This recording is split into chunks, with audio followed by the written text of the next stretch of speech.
5장에 당신의 통제권을 내려놓으라 이건데 제 1단계가 총 7단계가 있는데 1단계가 자기 인식에 정직하라, 2단계가 과거를 직면하라, 오늘 세 번째 당신의 통제권을 내려놓으라. 오늘 다뤄야 될 게 6, 7, 8이 뭐냐면 슬픔을 성장의 원동력으로 삼으라, 그 다음 마지막에 안식하고 날마다 기도하라, 이제 이거였는데 이걸 보면서 이제 이분이 뭐 해라 이제 몇 단계 이제 이렇게 나오는데 실은 이제 결론적인 이야기는 매일매일의 정말 정성을 다한 기도가 아니면, 그 기도 없이는 자기 인식의 문제라든지 과거를 직면하라는 건지 통제권을 내려놓으라 이런 거는 또 하나의 명령이나 어떤 당위성밖에 안 돼요. 제가 늘 힘겨웠던 게 평신도 때 목사님들이 뭐 해라, 사랑해야 된다, 원수를 용서해야 된다, 그런 말 들으면 나도 다 아는데, 그거는 내가 집에서 성경책만 읽어도 다 아는데 어떻게 하냐고 막 이 말이 안에서 계속 나오는 거예요. 아들 밑에서 들으면. 그래서 어떻게 하면 되는데, 어떻게를 설명해 줄 줄 알고 끝까지 들었는데 그냥 해야 한다는 당위에서 늘 끝나는 거에 대해서 좀 불만이 좀 있었고, 왜냐면 그대로 살지 못하는 안타까움이 늘 있었기 때문에. 근데 이제 이분도 이제 물론 나중에 계속 기도, 영적인 훈련에 대해서 이야기는 하시는데 자기 인식도 기도하지 않으면 할 수 없고, 성령께서 우리를 정화시켜 주시고 조명해 주지 않으면 절대 자기 인식 불가능해요. 과거를 직면하는 문제, 너 어떻게 과거를 직면하지? 통제권을 내려놓아? 지금 뭔가 내 생활에 내 삶을 흔드는 약간의 내가 안정되다라고 생각하는 뭔가가 조금만 어긋나도, 밸런스가 어긋나도 불안하고 두려움이 툭툭 찾아오는데 거기다가 내 통제권을 내려놓아. 컨트롤이 안 된다고, 내 상황이. 이거는 거의 죽음을 연상시키는 말이에요. 통제권을 내려놓는다. 그 모든 거에 대해서. 저 같은 경우 자식, 이런 모든 것에 대해 통제권을 내려놓는다. 슬픔을 성장의 원동력으로 삼아라. 이것도 마찬가지죠. 이런 것들은 기도하지 않으면 절대로 내면에서 힘이 나오지 않아요. 기도를 하는 이유는 하나님께서 우리 안에 계시고 하나님 영으로 와 계시기 때문에 우리가 기도를 하면 그분과 일치하는, 그분이 원하시는 코드로 우리가 기도하기만 하면 이미 다 주신 거에 대한 그 확인이죠, 발견이죠. 이분도 처음에 그랬죠. 성취나 획득이 아니다. 이미 있는데 우리가 몰랐던 사실을 발견하는 거라고 했어요. 성령이 도대체 뭘 주셨는지를 알지 못한 채로 우리는 그냥 신앙생활이라는 걸 하고 또 사역자는 사역을 하고 있는데, 실은 성령과 어느 정도로 일치되고 그분한테 받아서, 하늘에서 받아서 이렇게 하면 그렇게 어려운 일이 아닌데, 삶도 사역도 뭐든 어려운 게 아닌데 우리는 굉장히 힘겹죠. 이 사는 것 자체도 어렵고. 그래서 오늘 여기 이제 당신의 통제권을 내려놓아라 했는데 171페이지 이렇게 보니까 정서적으로 건강한 영성에는 장벽을 돌파하는 고통이 수반된다. 그랬기 때문에 십자가의 성요한도 영혼의 어두운 밤이라고 이야기를 했고, 14세기의 그 무명의 저자 무지의 구름, 그래서 여행길에 올랐다 우리가. 그래서 여행길에는 이동과 움직임, 멈춤과 출발, 그 출애굽했던 그 사람들처럼 멈춤과 이동, 그 다음에 우회와 지연. 결국 이 사람들이 우회를 하게 된 거죠. 그래서 딜레이가 된 거예요. 지연이 있고. 그러니까 미지의 세계를 향한 이 여정이 다 포함된다.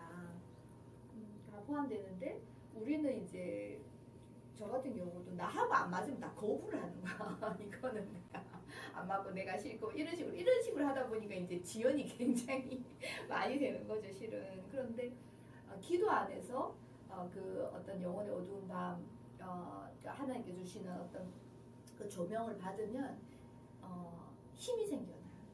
그렇죠? 안에서 주는 힘. 바깥에 뭐가 해서가 아니라 안에서 힘이 주어지기 때문에 그 길을 꾸준히 걸어갈 수 있는 힘이 내면에서 나와서 흔들리지 않죠. 밖에서 상황이 막 바꿔져도 상관이 없어. 왜? 내면에. 그래서 밭에 감추인 보배라고 이야기하는 거예요. 캐내갈 사람이 없거든, 안에서. 그래서 그걸 우리가 얼마나, 내가 이제 체험적 신앙이라고 할 때 가슴이 뜨겁고 이게 아니라 내 안에 체험적 신앙, 내 안에서 이 신성이 얼마나 드러나서 내가 얼마나 하나님을 경험하느냐. 안에서 그 사도 바울의 고백이 터져나가는 거죠. 정말 내가 사는 게 아니구나. 내 안에 그리스도가 사는구나 라고 하는 고백이, 그러니까 말씀을 외워서가 아니라 저절로 터져나가는. 그래서 이미 이제 그 말씀이 내 안에서 육화돼가지고 내가 그걸 살아가는 그거를 말씀하시는 거죠. 고통이 수반된다. 고통이 수반되죠. 내 안에 있는 모든 이때까지 내가 구축해온 과거의 어떤 패러다임이나 어떤 세계관들이나 이것들이 부서지려고 하기 때문에 당연히 고통스럽죠.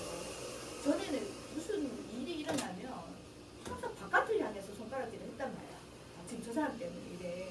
지금 내 상황이 이래서 이랬던 거를 전부 다 내 안으로 하나님께서 비춰주시니까 내 안에서 그걸 발견하니까 아프죠. 아프지만 성령님께서 하시는 거잖아요. 그러니까 어떻게 보면 어렵다 할 수도 있고 더 고통스럽다 할 수도 있지만 정말 하나님께서 가이드해 주시고 이끌어 주시기 때문에 걸어갈 수 있는 거죠. 마가복음 6장 7절에 길을 떠날 때에는 지팡이 하나밖에는 아무것도 가지고 가지 말고, 이 말씀 길을 떠날 때에는 지팡이 하나밖에는 아무것도 가지고 가지 말고, 빵이나 자루도 주지 말고 전대도 하지 말고, 그러니까 아무것도 없는 거지. 그러니까 없어야 된다는 당위가 아니라 없어지게 돼 있죠. 왜냐하면 내가 이분이 주로 주장하는 원가족, 과거 예수 믿기 전이나 예수 믿고 나서도 우리가 알게 모르게 우리 안에 그 무의식 속에 가족 때문에 아니면 내가 속해 있던 어떤 공동체로부터 받은 아픔, 슬픔, 고통, 상처 이런 게 굉장히 많이 있단 말이에요. 그죠? 근데 그런 것들에서 내 개인 무의식뿐만 아니라 집단 무의식에서 떠나야 되기 때문에 그 모든 그러니까 길을 떠날 때는 아무것도 가지지 마. 이게 다 이제 여행 중에 우리가 버려지게 되는 거지. 길을 떠날 때 이것도 필요하고 이것도 필요해서 가지고 가지만 실은 하나님 외에는 아무것도 필요가 없구나를 발견해가는 게 그리스도를 따르는 길 같아요. 아무것도 필요가 없구나. 지팡이 하나밖에 아무것도 가지고 하지 말고 빵이나 자루도 주는 말고 주보로 가지지 말고. 이런 걸 보면서 그리스도인은 가난해야 되는구나 하면서 이제 물질적으로 이렇게 그것도 일리는 있죠. 근데 조금 더 깊은 의미는 있을 것 같아요. 그 다음에 이제 외적 여정에 175페이지 보면 하나님 안에서 안정된 자아를 기초로 활동한다는 게 큰 차이다. 여러분 그 그림 보이시죠? 1단계 하나님을 알고 삶이 변화된다. 이게 이제 예수님을 그리스도로 고백하고 세례를 받고 이제 시작하면 이제 2단계 바로 시작되잖아요. 제자도 이제 훈련받고 봉사하고 교회를 중심으로 돌아가는 삶이 들어가다가 그래서 이제 활동적인 삶, 봉사도 하고 막 여러 가지를 하다가 이제 벽에 부딪히는 거죠. 이게 신앙생활 전부 다 한가? 근데 저는 이게 한 20년 갔던 것 같아요. 이게 굉장히 어려운데 이게 하나님과의 관계가 그렇다고 저는 계속 분리감 속에 있었기 때문에 하나님과의 내가 분리감 속에 있었기 때문에 이게 계속 하나님과 내가 평행선을 걷는 것 같은 느낌이 들었단 말이에요. 16년 동안 너 이렇게 했는데도 왜 이러지? 늘 그리운데 하나님이 그리운데 또 무섭기도 한 거야. 두려움도 있는 거야. 처음에도 평행선이었는데 가까워질 줄 알았는데 이게 간극이 줄어들지 않고 또 예수님이 말씀하신 삶이 내 안에서 하나도 이루어지지 않는다는 것. 기분이 좋거나 뭔가 삶의 조건이 좀 맞춰졌을 때는 그 기쁨이나 그 즐거움 때문에 뭐 며칠 하다가 또 바닥 걷다가 올라갔다가 이런 계속 이런 업앤다운을 반복하는 삶이어서 벽을 딱 느낀 게 이제 저는 2007 벽은 계속 느꼈지만 치달아서 더 이상 난 살 수 없다라고 느낀 게 2007년이었고 그래서 이제 그때 제가 늘 이야기하지만 예수님이 걸어가신 그 십자가의 길 비아돌로라 14처가 있는데 1처가 사형 선고 받으신 제목이 1처 사형 선고 받으신. 저는 제가 개인적으로 사형 선고 받은 게 2007년이었는데 끝인 줄 알았는데 그게 근데 결국 주님이 부활하시잖아요. 근데 항상 그 사형 선고 받는 게 첫 출발이라고 사형 선고 받고 죽고 그게 끝이 아니고 1처가 사형 선고 받고 2처, 3처, 4처 가다가 결국은 부활하고 새 생명을 경험하는 과정이 우리 모두의 길이다. 그게 우리 그리스도인의 여정이다. 그래서 십자가는 절대로 우리가 바로 그 십자가를 해석하고 죽는다면 반드시 새 생명이 있다. 반드시 부활이 있다. 그래서 죽었다가 다시 살고 죽었다가 다시 살고 죽었다가 다시 사는 아마 내 물리적인 몸을 벗을 때까지 아마 그 삶은 계속 반복되는 나선형으로 이렇게 되겠죠. 계속 성숙하고 성장하고 죽고 또 살고 죽고 또 살고가 계속 그분 안에서 일어나는 것 같아요. 다른 사람이 날 죽이겠다고 나서면 너무 힘들고 그렇겠지만 하나님 안에서 죽는 건 굉장히 감미롭죠.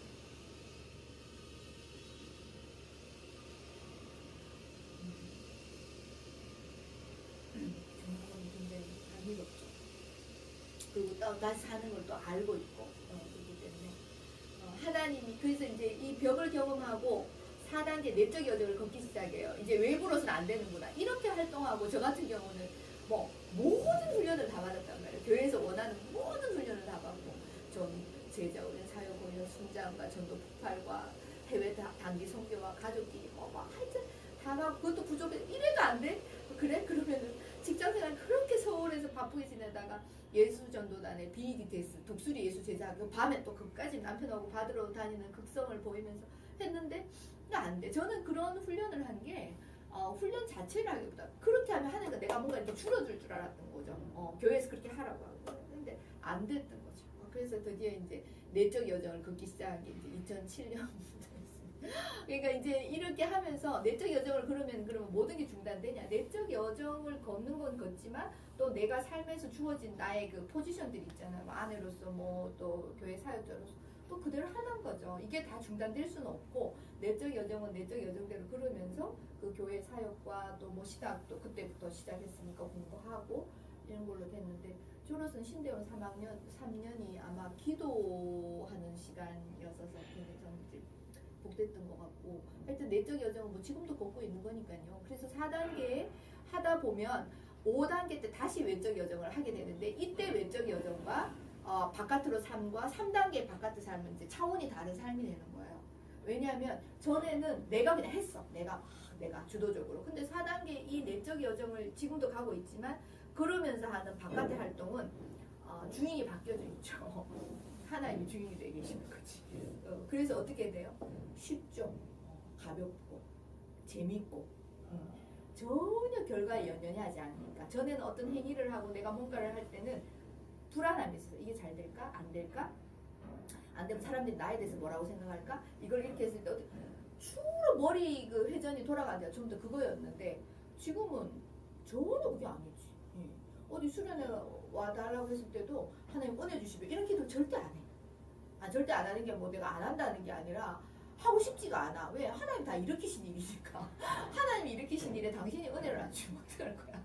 그래서 저는 뭐 애들이 은혜를 못 받으면 어떡하지 뭐 이런 거는 걱정을 안 해요. 그냥 애들이 뭐 마음 문 열고 잘 듣게 해주세요. 뭐 그냥 하나님 다 하는 일이니까 그냥 쉬운 거죠. 걱정을 안 하니까 그 결과에 대해서 연연히 하지 않으니까 쉽고 그렇죠. 제일 우리가 불안해하고 두려운 게 결과에 대한 연연함, 앞으로 어떻게 될까, 미래에 대한 염려 이런 거잖아요.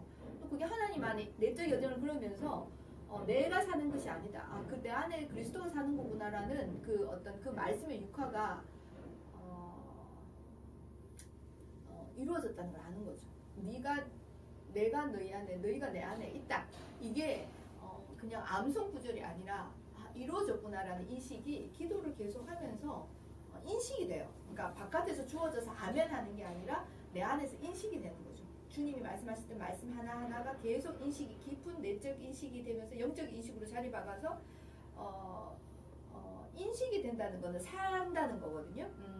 예를 들면 제가 조금 강연 A가 B에 대해서 생각한다 하고 A가 B에 대해서 생각한다 하고 A가 B를 안다라고 했을 때 그 거리 늘 하나님에 대해서 생각하고 하나님 말씀에 대해서 생각하고 이렇게 할 때는 거리가 계속 있어. 이 간극이 분리되었다는 망상이 있는 거지. 근데 내가 하나님 알아. 물론 무한이신 하나님을 다 안다는 얘기가 아니고 하나님이 경험이 되어져서 하나님을 안다. 난 그 말씀 알아 했을 때는 이미 A와 B가 전혀 이 객체와 주체 나눠져 있는 거지 아니지. 거리가 분리감이 없는 거야. 하나 돼서 살기 때문에 살아가는 거야. 살아가는 거죠. 살 수 있는 힘이 이제 있는 거죠.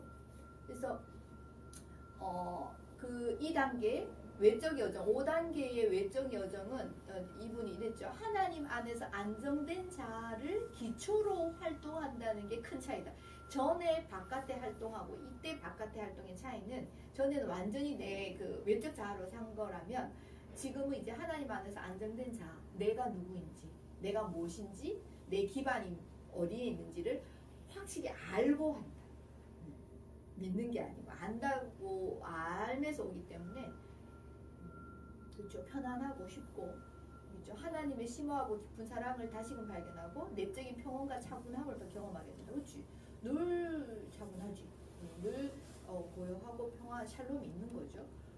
샬롬, 늘 이제 내적 여정을 걷고 있다. 내가 제대로 가고 있다는 뭐랄까 바로미터랄까 사인이랄까 이렇다 그러면 평온한가요? 고요한가? 늘 기쁘고 들뜨고 즐거움이 있냐보다는 그 하나님의 큰 두 가지 성품이신 자유와 사랑, 그 자유와 사랑에 기반한 나, 그 자유에서 오는 평안함, 그 사랑에서 오는 그 안정감, 그리고 고요함. 바깥에 어떤 사람도 어떤 누구도 어떤 환경도 나를 어떻게 할 수 없다는 그 내적인 깊은 인식 때문에 그죠. 고요함이 있는 거죠. 고요함이 있는 거죠. 그래서 요한복음 4장에 하나님의 온전한 사랑이 모든 두려움을 내쫓는다. 그렇죠? 온전하다 두려움을 내쫓는다. 그 제가 토요일 날 제가 그 영상 하나 올렸는데 그게 이제 이 두려움에 관한 거예요. 두려워하지 말라. 366번 나와 있다는데 성경에. 그럼 두려워하지 말라라고 하는 이유는 우리가 인생을 살면서 가장 많이 경험하는 정서가 두려움과 불안이에요. 그 사람은 하도 있더라고. 하도 있던데 두려움도, 저는 두려움이었거든요. 두려움과 불안인데, 근데 예수님이 동시에 두려워하지 말라라고 그랬다. 그러면 두려워하지 않을 수 있는 뭔가 우리 안에 있다는 거죠. 두려워하지 말라고 명령하셨을 때는 우리가 실천 가능성도 없는 걸 우리가 이야기하지 않잖아요. 우리 아이들한테도 할 수 없는 걸 우리가 아이들한테 요구하지 않는 것처럼 하나님 우리한테 온전해져라, 두려워하지 마 이렇게 말할 때는 듣기 좋아라서 한 게 아니고 우리가 그렇게 살 수 있는 존재이기 때문에, 그렇게 형상을 따라서 지음을 받아 놓으셨기 때문에 그럴 수 있어서 말씀하시는 거란 말이에요. 그러면은 근데 계속 두려워. 그렇지. 그럼 사랑을 발견하지 못한 거지. 하나님의 온전한 사랑이 내 안에서 그 사랑이 계속 나오고 있다 하면은 두려움이 이제 저절로 나가는 거지. 두려움을 없애주세요가 아니고 그분의 사랑을 경험하고 체험하면 할수록 두려움이 그냥 저절로 사라지는 거죠. 빛이 오면 어둠이 나가는 거죠.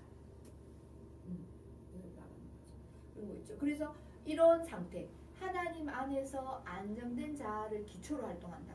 그게 이제 고린도전서에서 사랑에서 그 누구 사도 바울이 그렇게 말하잖아요. 사랑과 오래 참음과 자비와 양선과 오자양, 오래 참음과 자비와 양선과 충성과 온유와 절제와 사랑과 희락과 합평.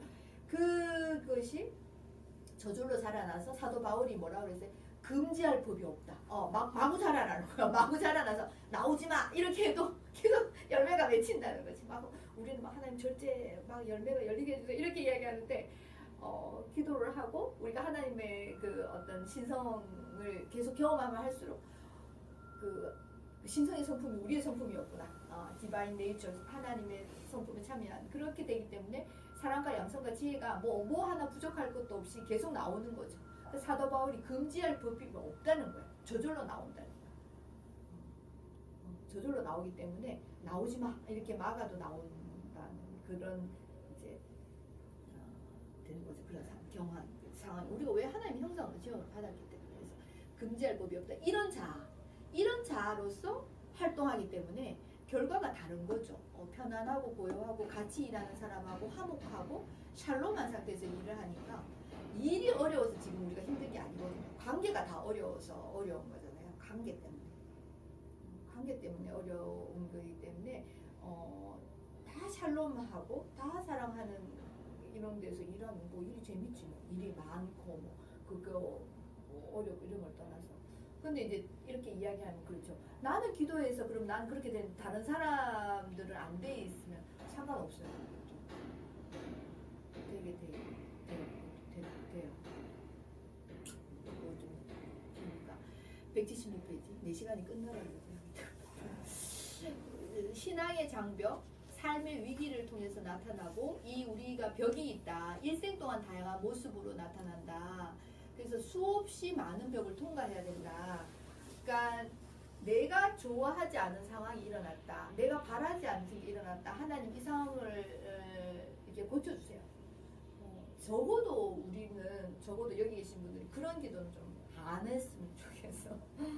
그거는 하나님께서 왜 이렇게 오래 걸리냐. 저는 성화와 영화와 우리가 정화의 과정과 조명의 과정과 일치의 과정을 거치는데 이게 왜 이렇게 오래 걸려나 하니까 이거를 하나님께서 주신 사인으로 알지 못하고 이걸 자꾸 벗어나게 하고 없애줘서 나는 안정된 길을 가고 싶다는 어떤 욕구가 우리 안에 있는 것 같아요. 근데 이 사인을 잘 받아들여야지. 이거는 내가 어떤 일을 할 때 어떤 상황이 나타났을 때 내 안에 어떤 끄달림이 생겨났다. 어떤 정서, 어떤 감정이 막 폭발할 것 같다. 머리 뚜껑이 열렸다. 주로 정서예요. 생각과 감정이거든요. 어떤 생각이 들었는데 이런 감정이 또 올라오고 이런 감정이 막 가다 보니까 또 다른 생각이 올라와서 주로 우리가 이런 건데 이거는 미수가 네가 여기서 약하거든. 내가 너를 여기서 치유해주고 싶어 하는 하나님의 말씀. 정말 초대장. 그러면 그걸 가지고 계속 기도 안에서 계속 들어가는 거예요. 기도 자료는 매일 주어져요. 내가 이 사람하고 있을 때 여기서 감정이 편안하지 않은 뭔가 올라오는 거지.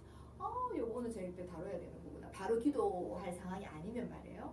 그럼 이제 가서 또 하나님하고 또 정리하고. 그렇다고 이제 뭐 한 번에 단박에 끝나지 않지만 이게 뿌리가 깊은 경우에는 오래 있다면 하면 다 지나가요. 저는 그럴 때 쾌감을 느끼거든요. 지나간다는 게 느껴져요. 지나가고 그래서 똑같은 상황이 몇 달 뒤에 탁 펼쳐질 때 그것을 그냥 웃으면서 지나가게 됐을 때 이거는 넘어갔구나 하는 걸 이제 내적으로 제가 아는 거죠. 끝났냐? 아니 또 있죠. 또 계속 있으면 이제 또 그걸 또 다루고 하는 거예요. 그래서 이 장벽이라는 게 외부적으로 뭔가 상황이나 어떤 사람으로 왔다기보다는 그런 것 때문에 온 나의 정서적 반응. 이분이 지금 정서적으로 건강한 분이잖아요.